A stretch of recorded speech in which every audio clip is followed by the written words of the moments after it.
The town of Oakwood was peaceful. The houses were quiet. It was always quiet in Oakwood, especially tonight. The air was still. Not even the leaves on the trees moved. It was the kind of night that made you want to stay inside. Ethan sat alone in his living room. His house was old. It creaked a lot. Ethan was used to the sounds, but tonight they seemed louder. He felt uneasy. Something felt off, but he couldn't put his finger on it. Ethan tried to read a book. He wanted to relax, but he couldn't concentrate. He kept looking over his shoulder.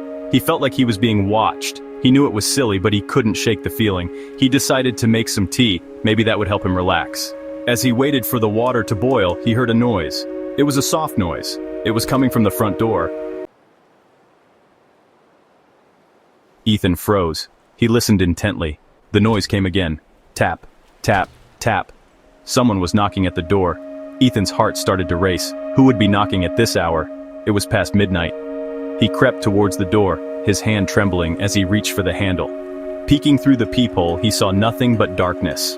The knocking continued, more insistent now. Taking a deep breath, Ethan flung the door open, ready to confront whoever dared disturb his solitude. But there was no one there. The porch was empty. Ethan scanned the street, his heart still pounding. It was deserted, bathed in the eerie glow of the streetlights. Confusion washed over him. Had he imagined the knocking? As he turned to go back inside, he noticed something lying on the doorstep. An envelope. It was a plain white envelope. There was no address, no name, just a single word scrawled across the front in messy handwriting. Ethan. Ethan picked up the envelope cautiously. His name, written in that shaky hand, sent a shiver down his spine. Who could have left this, and why? Turning it over in his hands, he felt a sense of dread creep into his gut. This felt wrong. Hesitantly, he opened the envelope. Inside, on a single sheet of paper, was a message. The words were short, almost frantic. They were a warning. Don't trust the shadows. They whisper secrets. Ethan's pulse quickened. What did that even mean? Was it some kind of joke? He glanced back at the empty street, his mind racing. There was something sinister about this message, about the way it arrived, shrouded in the silence of the night. He stepped back into the house, locking the door behind him. His hand trembled as he reached for the light switch.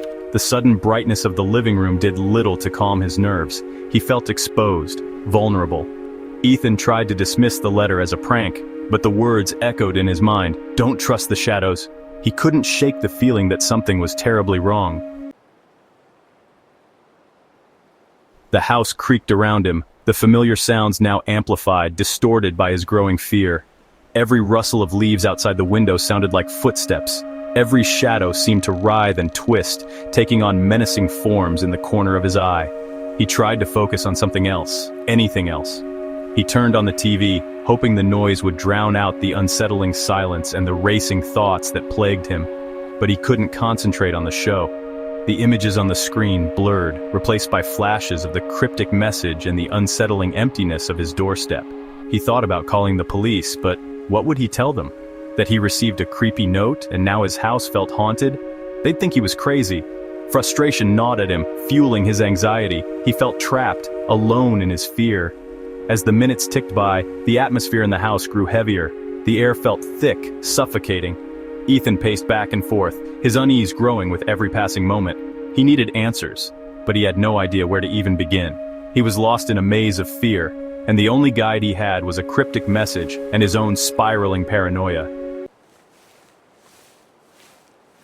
Suddenly, a cold draft swept through the room, chilling him to the bone. He spun around, searching for the source. That's when he noticed it. The window. It was open. He could have sworn he'd closed it. Fear tightened its grip on him. He slowly approached the window, his heart pounding in his chest. He peered out into the darkness, but he couldn't see anything. The streetlight that usually illuminated that part of the road was out. As he reached out to close the window, a sound stopped him dead in his tracks. It was a soft whisper, barely audible, but distinct in the stillness of the night. "Ethan!" it hissed. "They're watching you!" Ethan whirled around, searching for the source of the voice, but the room was empty. He was alone. Or was he? The hair on the back of his neck stood on end.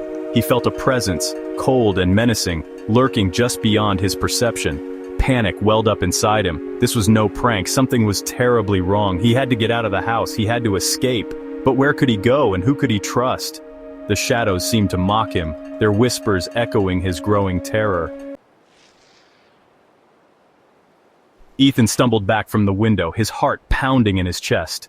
The whisper, the open window, it was all too much. He felt a surge of adrenaline, a primal instinct to flee, but his feet seemed rooted to the spot, frozen by an unseen force. His eyes darted around the room, searching for anything out of place, anything that could explain the strange events of the night. His gaze fell upon the coffee table. There, beside the untouched cup of cold tea, lay another envelope. This one was black, stark against the light surface of the table. His name was scrawled on the front, the same unsettling handwriting as before. Trembling, he reached for it, his fingers brushing against the smooth, cold surface.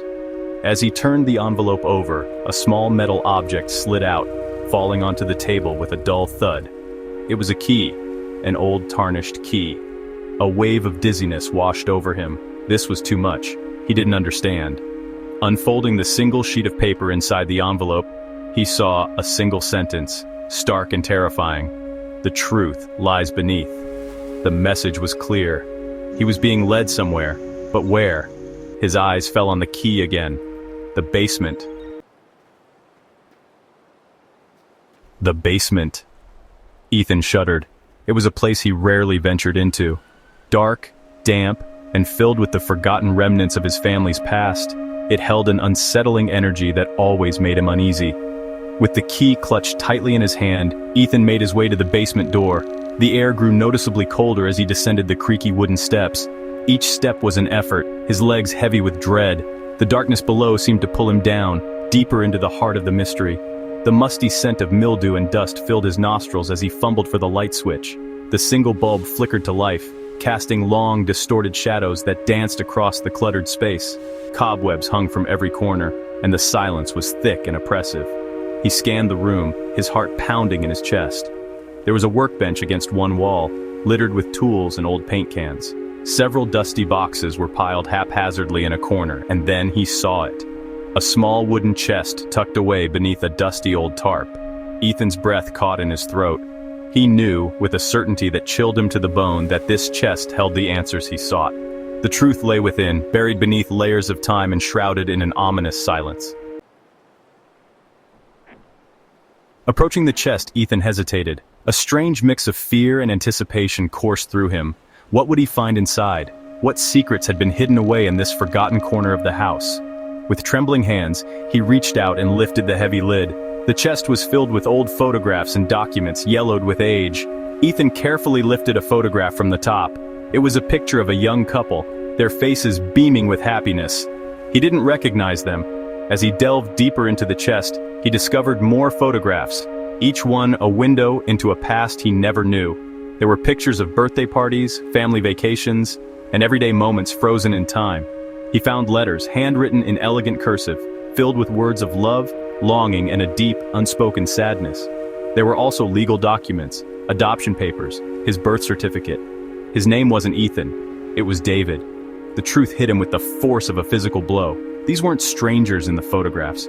They were his parents, his real parents, the people who had given him up for adoption, the people he never knew.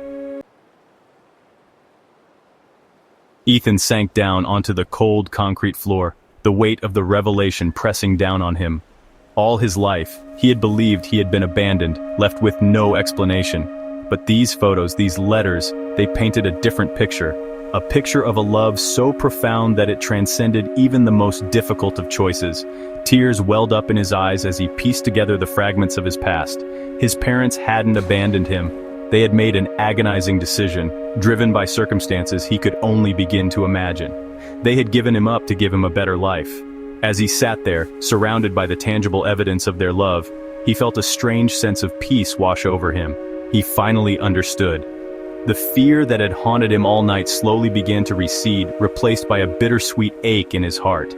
He didn't know who had sent him the cryptic messages, who had led him to this discovery, but in that moment, it didn't matter. He had found what he had been searching for his entire life. He had found his truth, and in that truth, he found a strange and unexpected solace.